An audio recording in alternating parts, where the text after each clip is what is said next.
التي خاضوا أولئك حبطت أعمالهم في الدنيا والآخرة وأولئك هم الخاسرون صدق الله العظيم. درود پاک اللهم صل على محمد وعلى آل محمد كما صليت على إبراهيم وعلى آل إبراهيم إنك حميد مجيد. اللهم بارك على محمد وعلى آل محمد كما باركت على إبراهيم وعلى آل إبراهيم إنك حميد مجيد. سورہ توبہ آیت نمبر 69.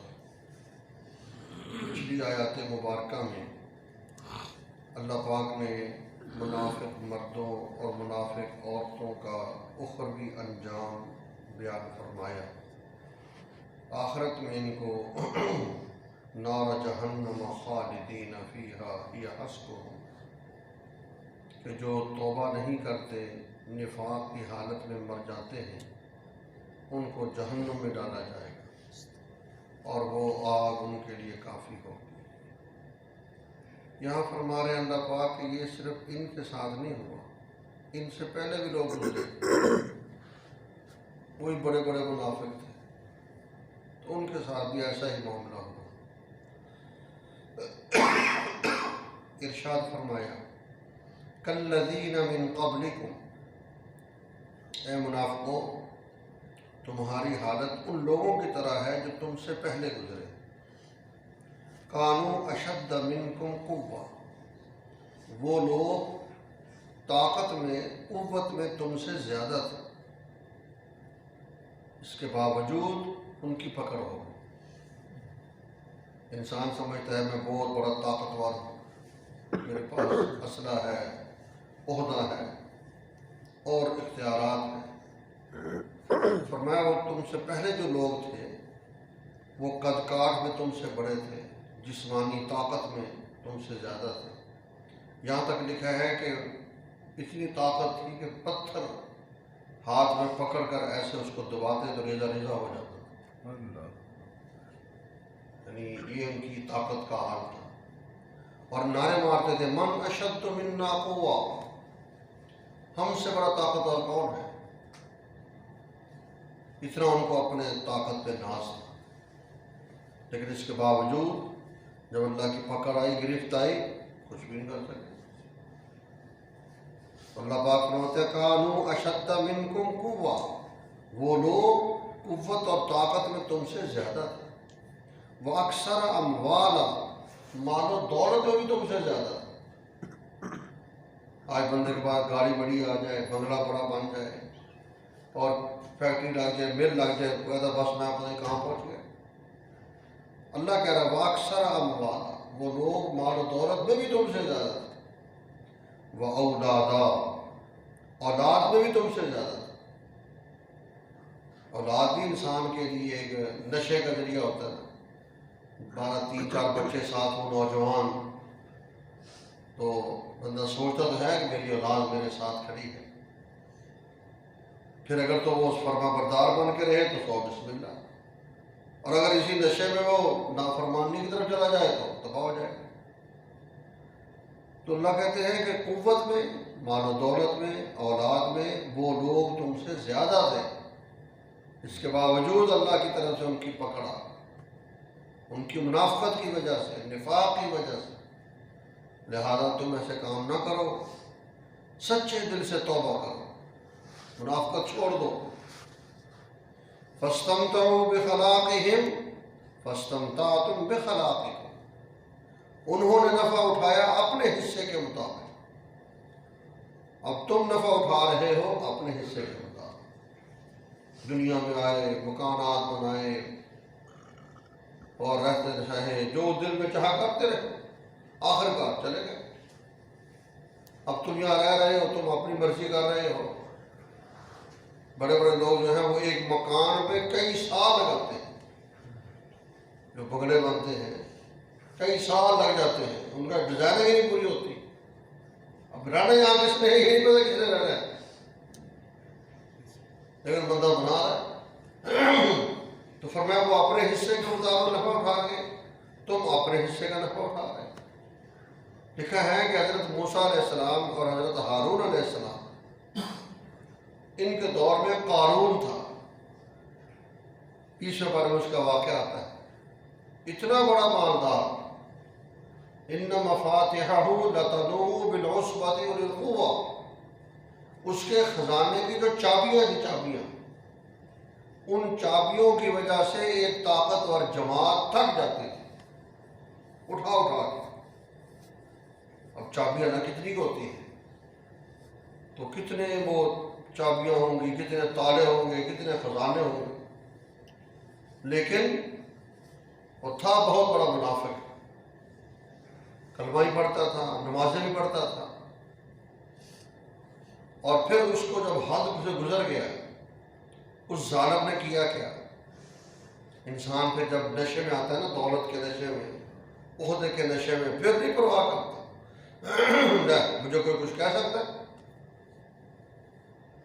تو قارون نے کیا کیا؟ کہتے ہیں کہ ایک عورت کو تیار کیا، بازاری عورت، کہ موسیٰ علیہ السلام بیان کریں گے، ہم سب لوگ بیٹھے ہوں گے، تو اس کے درمیان تم نے کھڑے ہو کر موسیٰ علیہ السلام پہ تہمت لگانی، اس سے وہ سبق حاصل کرو۔ آج بندہ کہتا ہے کہ مجھ پہ الزام لگا کیا؟ وہ موسیٰ علیہ السلام تو نبی ہے، جلیل القدر پیغمبر ہے، کلیم اللہ ہے، اللہ سے بات چیت ہوتی ہے،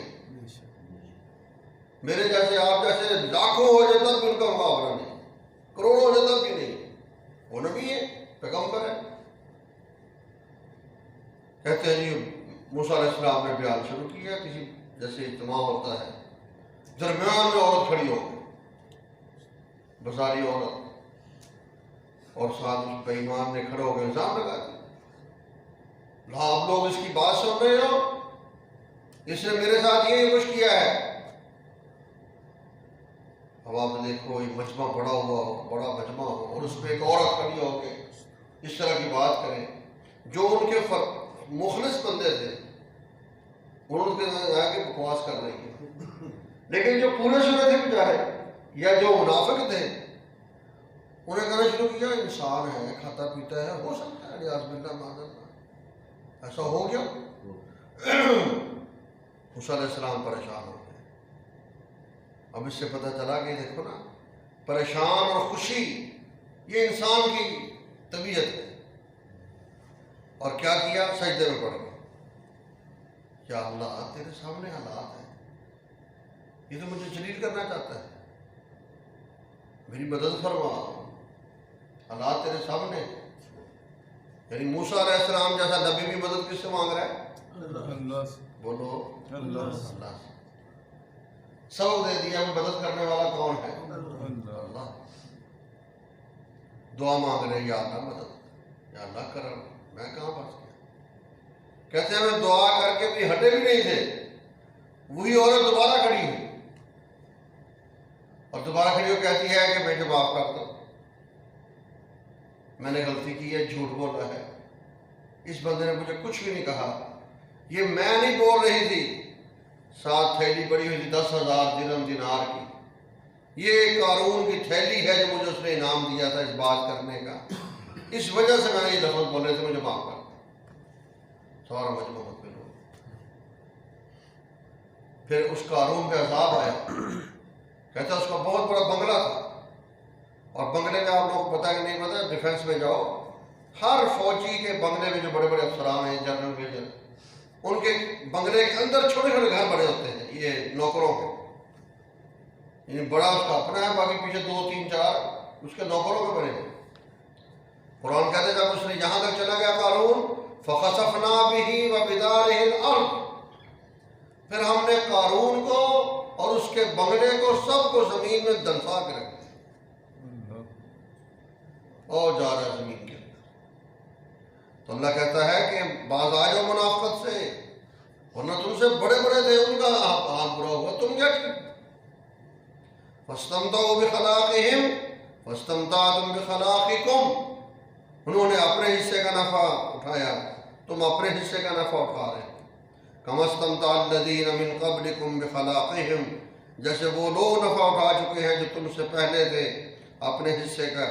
وَخُذْتُمْ كَالَّذِي خَاضُوا، فرمایا آج تم شغل میلہ کرتے ہو جیسے وہ لوگ شغل میلہ کیا کرتے تھے. آج اللہ تعالیٰ معاف فرمائے، انسان اپنے سکون کی خاطر پتہ نہیں کہاں چلا گیا، کبھی جانوروں کو لڑاتا ہے سکون لینے کے لیے، مرغے لڑا رہا ہے سکون، وہ لڑ رہے ہیں یہ سکون مزے لے رہا ہوا. کبھی دیکھا ہوگا آپ نے کتوں کی لڑائی ہوتی ہے، کبھی یہ بیلوں کی لڑائی ہوتی ہے، اور آج تو اتنی آگے چلا گیا کہ انسان لڑاتا ہے. اور اس لیے پتہ نہیں کیا نام ہوتا ہے اس کا، دو انسان لڑ رہے ہیں آپس میں، مر رہے ہیں، بازو توڑ رہے ہیں، ٹانگیں توڑ رہے ہیں، یہ کھڑے شگر میں لگا مزے لے رہے. وَخُذْتُمْ كَالَّذِي خَاضُوا، تم شکر میلہ کرتے ہو جیسے وہ لوگ شکر میلہ کرتے ہیں. ایسا نہیں، حد کے اندر انسان کو رہنا چاہیے. اولئک حبطت اعمالهم فی الدنیا والآخرہ، یہی وہ لوگ ہیں جن کے اعمال دنیا آخرت میں ضائع ہو.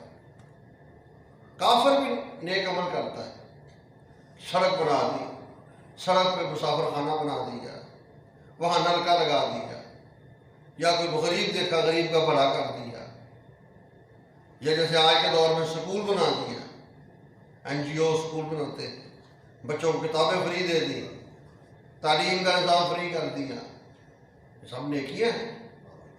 لیکن اللہ کیا کہتا ہے، نیکی اس وقت کارآمد ہوتی ہے جب اس میں ایمان ہو اور اخلاص ہو اور سنت کی اتباع ہو. یہ تین چیزیں نیک عمل میں ہوں گی تو فائدہ ہے، ورنہ وہ نیک عمل فضول ہے، دنیا میں اس کا بدلہ مل جائے گا، ختم ہو جائے گا.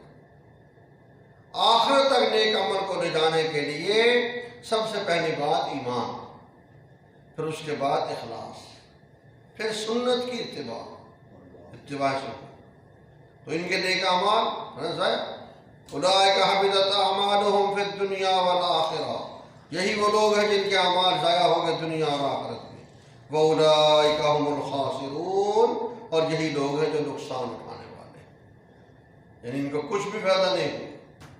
اس لیے سب سے بڑی بات ایمان کی دولت جو اللہ پاک نے مجھے آپ کو عطا فرمائی ہے، اس میں اللہ تعالیٰ کا دل و جان سے شکر ادا کیا کرے. اللہ پاک ایمان کی سلامتی کے ساتھ اور اعضاء کی سلامتی کے ساتھ دنیا کی زندگی نصیب فرمائے. ایمان کی سلامتی اور اعضاء کی سلامتی کے ساتھ اللہ تعالیٰ خاتمہ نصیب فرمائے. اللہ مجھے آپ کو قرآن پاک کی سمجھ اور عمل نصیب فرمائے. الحمدللہ رب العالمین والصلاة والسلام علی سید المرسلین. ربنا آتنا فی الدنیا حسنہ وفی الآخرۃ حسنہ وقنا عذاب النار. یا رب العالمین ہمارے حال پہ رحم فرما. اے اللہ پاک مضبوط ایمان نصیب فرما. ایمان کی دولت آپ نے عطا فرمائی، اس پر ثابت قدمی عطا فرما. یا اللہ سلامتی ایمان، سلامتی اعضاء کے ساتھ دنیا کی زندگی نصیب فرما. سلامتی ایمان، سلامتی اعضاء کے ساتھ خاتمہ نصیب فرما. ہر طرح کی منافقت سے ہماری حفاظت فرما. یا اللہ ہمارے دلوں کی اصلاح فرما. ہمارے دلوں میں جو بغض، کینہ، عداوت، عجب، خود پسندی اور بخل، غرور، تکبر، ریاکاری، جتنی بیماریاں ہیں سب دور فرما. یا رب العالمین اپنے نیک بندوں کا طرز زندگی عطا فرما. اپنے پیاروں کا طرز زندگی عطا فرما. اپنے محبوب بندوں میں ہمیں شامل فرما. اپنے مقبول بندوں میں شامل فرما. اپنے اولیاء میں ہمیں شامل فرما. ہر طرح کے گناہوں سے ہماری حفاظت فرما. سر کے بالوں سے پاؤں کے ناخن تک اے اللہ پاک ہمارے جسم کی ہر طرح کی نافرمانی سے حفاظت فرما. یا رب العالمین ہم سب کا خاتمہ ایمان پر فرما. قبر اور جہنم کے عذاب سے محفوظ فرما. مولا رجب عطا کیا ہے، شعبان بھی عطا فرما. رمضان کی نعمتوں سے مالا مال فرما. رمضان کے انوارات بھی عطا فرما. صلی اللہ تعالی علی خیر خلقہ محمد و آلہ و اصحابہ اجمعین. آمین.